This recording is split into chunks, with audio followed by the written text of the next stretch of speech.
Anger. Anger is the human mind's greatest challenge. It is the worst of all negative emotions, and it causes the most damage. Anger will hurt you, not only mentally, but also physically, and on top of that, it will hurt others. The passion of anger, while in action, distills an actual poison which spreads in the body and may settle in one of your organs. It is typical to see repetitive anger causing damage to the kidneys, liver, heart, and/or brain. A violent outburst of anger can even be followed by sudden death. Those who suffer from fits of anger usually have very few friends. Anger may have been a necessary emotion in prehistoric times because we used it for fighting beasts. Anger may be practical if it is used for a fighting energy.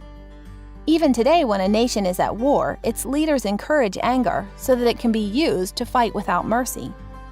However, our spiritual progress means that we can elevate our minds to higher levels and eliminate anger. Perhaps anger had a function in the past, but it is no longer necessary today. We must eliminate the negative emotions from our mind and find harmony with the divine mind. One of the greatest challenges of anger is that the more you are angry, the more anger develops in your mind. One may get angry at a certain moment which seems logical, but if the anger is not immediately removed from the mind, it may remain and even grow in intensity. If the anger is not removed from the mind, every little incident may lead to anger. Once the mind is infested with anger, it will not rest and will actually look for situations to become angry.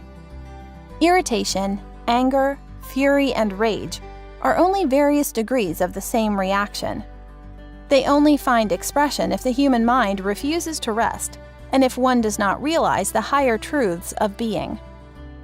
Anger is a violation of the very fundamentals of Jewish science. Serenity, calmness, cheerfulness, and tolerance are what must fill the mind of a Jewish scientist. It may seem natural to act in anger if something irritates you, but the price you would pay is far greater, which makes anger not a logical state any longer. If anger becomes chronic or habitual, it must be regarded as a sickness, and the help of the divine must be requested through prayer. The person suffering from anger must visualize himself in a state of calmness.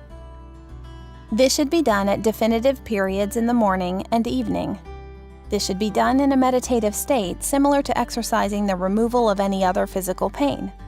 It must be done in relaxation, concentration, and true belief in the prayer, as the request will always be answered. If one is not capable of imagining calmness, it is possible to use the following affirmation: The divine consciousness in me expresses itself in calmness and in peace.